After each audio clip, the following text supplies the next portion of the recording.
Alors, je crois que la moindre des humilités est de reconnaître qu'on l'est,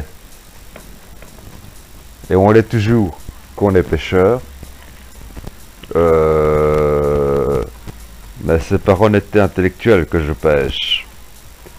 C'est-à-dire, j'ai publié un livre sur la franc-maçonnerie, enfin une brochure, pas un livre, une brochure. Ce sujet m'intéresse. La franc-maçonnerie en tant que telle n'existe pas. Il existe des francs-maçonneries, donc des origines de la franc-maçonnerie, c'est exactement cette brochure-là dont je veux parler, qui existe en version e-book et en version papier, mais je recommande la version e-book, même si la version papier est plus complète puisqu'elle comporte une biographie, ainsi qu'une correction de quelques erreurs orthographiques.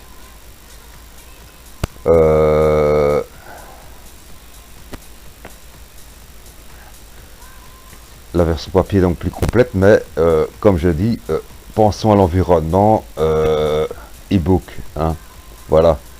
La version papier, vraiment, si c'est nécessaire, si vraiment on n'a pas accès à des tablettes ou à du matériel informatique, mais sinon la version e-book est parfaite. Et comme en général ça se commande via internet, on a accès au numérique. Donc via e-book, c'est parfait.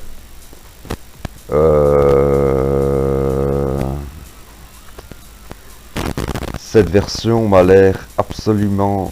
Enfin, cette brochure sur la franc-maçonnerie m'a l'air absolument nécessaire à une époque où on entend dire comme légende urbaine colportée par des gens qui par ailleurs se réclament sans en être, mais se réclament de la culture juive, colporte la légende comme quoi les francs-maçons sacrifieraient des bébés, des enfants, etc. Excusez-moi, cette légende urbaine est exactement la même qui prévalait peu avant 1936 en Allemagne, donc peu avant la victoire d'Hitler en Allemagne, concernant les tziganes, les roms, les juifs, etc. Donc cette légende urbaine a déjà touché d'autres catégories de la population. On a vu ce que ça a donné. Qu'elle touche aujourd'hui les francs-maçons me laisse absolument perplexe. Surtout vu l'impossibilité administrative qu'il y a à sacrifier un enfant à notre époque. C'est encore plus difficile à notre époque qu'à une époque qui était celle du Moyen-Âge, où les francs-maçons se contentaient de construire les églises, rappelons-le. Donc voilà. Hein. Donc je crois que cette brochure est d'une nécessité absolue, que la lecture des livres proposés en bibliographie est elle aussi d'une absolue nécessité, afin de démystifier. Et effectivement, il est vrai que certaines obédiences franc-maçonnes, puisqu'il n'y a pas la franc-maçonnerie mais des franc-maçonneries, certaines obédiences franc-maçonnes jouent sur le satanisme. Ce qu'ils visent en fait en jouant sur le satanisme à faire, notamment pour le Grand Orient, ce n'est pas être sataniste en tant que tel, c'est étant donné qu'elles sont laïques, ces obédiences, qu'elles ne croient pas en Dieu, qu'elles ont retiré de leur rite les rites effectués à la lumière du grand architecte de l'univers, donc à la lumière de Dieu, étant donné qu'elles ont retiré cette mention de leur rite, et qu'elles ne croyaient absolument plus en Dieu, elles n'ont absolument pas peur de jouer avec Satan non plus, puisqu'elles ne croient pas en Dieu. Ne croyant pas en Dieu, elles ne peuvent pas croire en Satan non plus. Ne peuvent croire en Satan que ceux qui croient en Dieu. Alors pourquoi donc jouent-ils sur la carte du satanisme? Eh bien pour faire fuir ceux qui sont trop croyants, justement. Et pourquoi veulent-ils faire fuir ceux qui sont trop croyants? Parce que la mafia, qui est... c'est le rôle essentiel du Grand Orient, des Grands Orients d'Europe actuellement, c'est d'être des relais entre politiciens, bourgeois et mafieux. Entre la bourgeoisie légale et la bourgeoisie illégale. c'est le rôle principal du Grand Orient. À un certain grade, c'est son rôle même exclusif.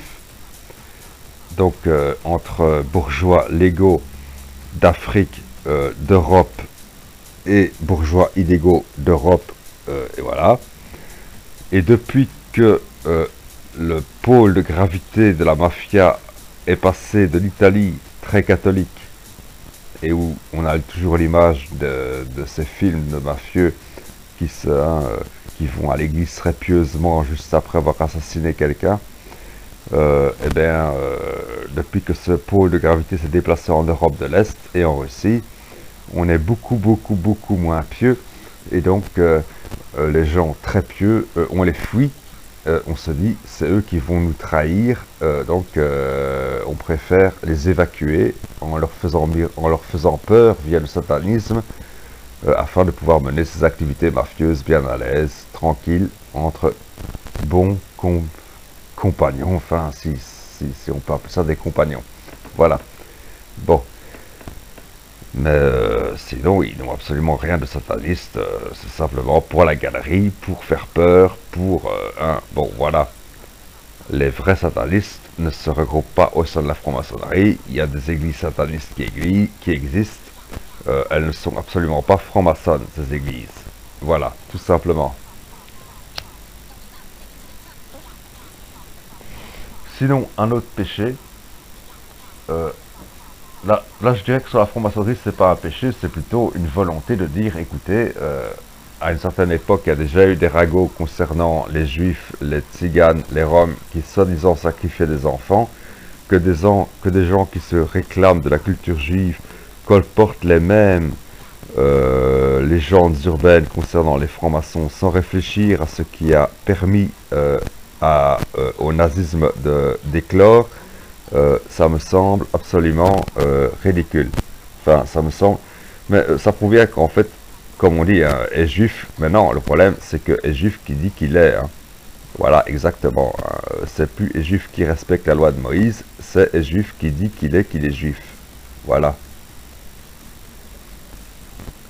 C'est ce que dénonçait Alain Soral à une certaine époque. Et c'est pour ça qu'on lui en a beaucoup voulu. Mais il y a beaucoup de gens qui trouvent intéressant de se faire accroire comme juifs alors qu'ils ne le sont absolument pas. Mais bon, bref. Sinon, passons. Un autre péché qui lui est vraiment péché, celui-là, c'est la sortie de érotisme et hérésie dans le christianisme. Une version améliorée de érotisme dans les 3 religions du livre. Donc érotisme et hérésie dans le christianisme. C'était par honnêteté intellectuelle que j'ai voulu sortir cette brochure. C'est pas un livre, hein, c'est une brochure de 19 pages en point 12 à 5, en point 12 à 5, 19 pages.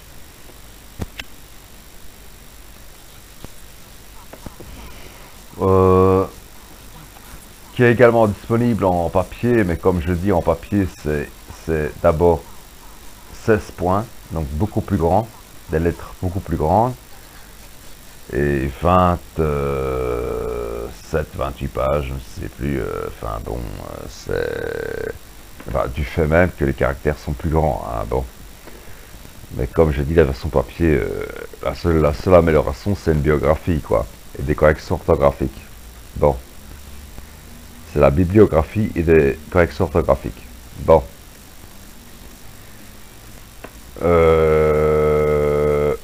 Ça me semblait intéressant, parce que qui aime bien châtie bien, en fait, hein, qui aime bien châtie bien. Et j'aime bien le catholicisme, le christianisme, le protestantisme, l'islam également, le judaïsme également. Mais c'est vrai que parfois, enfin même pas parfois, généralement, lorsque ça parle de relations amoureuses, c'est très limité. C'est comme bien, c'est par honnêteté intellectuelle, parce que j'avais sorti une autre brochure qui lui critiquait le monde laïque, lui.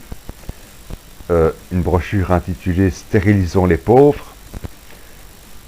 Et finalement, l'Église catholique prouve bien qu'elle est catholique, c'est-à-dire universelle, en ce sens que, n'oublions pas ce que le pape François a dit.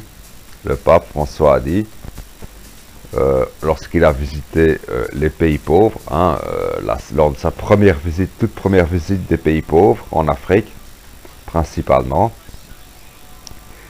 il a dit il faut que les parents se responsabilisent et lorsqu'ils sont en situation de pauvreté ne fassent pas une myriade d'enfants.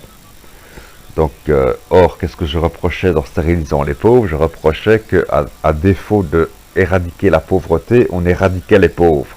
C'est-à-dire, on disait aux pauvres, castrez-vous, quoi. Hein, ne faites plus d'enfants.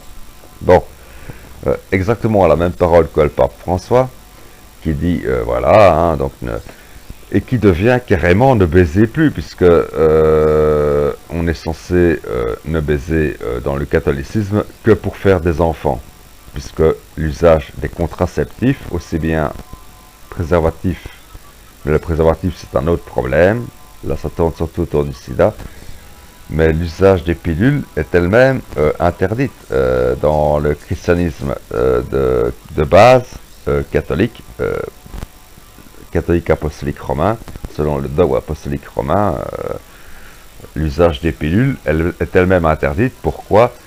Bien, tout simplement parce que nos religieux sont de piètres scientifiques et ne se rendent pas compte que tant que l'ovule n'a pas été fécondé par un spermatozoïde, il n'y a pas vie. On ne peut pas parler de vie. Donc, étant donné que la pilule empêche le diffécondement de l'ovule par le spermatozoïde, on ne peut pas confondre usage de la pilule et avortement, ou usage de la pilule du lendemain, comme ça s'appelle. L'usage de la pilule du lendemain est une autre chose qui n'a rien à voir avec l'usage de la pilule contraceptive. Et on confond les deux parce qu'on est très peu scientifique dans les matières religieuses, malheureusement. Et comme je dis, ben voilà, hein, l'hérésie cathare, les albigeois et tout ça, voilà, les albigeois et tout ça. Bon, finalement, je m'étonne dans cette brochure qu'ils aient été si combattus par l'Église, alors même que c'est une hérésie, l'hérésie cathare, qui provient tout droit de la lecture du dogme catholique. Mais c'est la même chose pour l'islam et pour le judaïsme, hein, malheureusement. Hein, l'érotisme, le plaisir sexuel est absolument banni. On ne baise que pour faire des enfants. En dehors de ça, il n'y a rien à chercher. Enfin, c'est triste, mais c'est comme ça. Enfin, voilà. Hein, donc, c'est simplement par honnêteté intellectuelle avec la brochure précédente concernant le monde laïque, Stérilisons les pauvres, que je suis obligé de sortir une brochure concernant le monde religieux, lui, qui veut, lui, castrer les pauvres, voilà, carrément, hein, voilà, hein, et castrer tout le monde, comme disait le très saint, puisqu'il est saint maintenant, créateur de l'Opus Dei, hein, il a été nommé saint par Jean-Paul II, n'est-ce pas? Bravo, merci. Vrai exemple, il disait, ce créateur de l'Opus Dei, une femme atteint la sainteté à partir du 8e enfant. Bah oui, on ne baisse que pour avoir des enfants, donc à partir du 8e enfant, elle est sainte, hein, c'est parfait. Bon. Évidemment, ce dogme ne valait aux yeux du créateur de l'Opus Dei que pour les bourgeois, et aux yeux du pape François également ne vaut que pour les bourgeois, puisque seuls les bourgeois peuvent avoir 8 enfants, les pauvres étant sommés de ne plus faire d'enfants, d'après ce que j'ai moi-même, pas par oui dire, mais moi-même entendu, de la part du pape François lors de sa première visite dans les pays pauvres. Voilà, donc certes je suis pécheur, mais par honnêteté intellectuelle, je dirais. Voilà.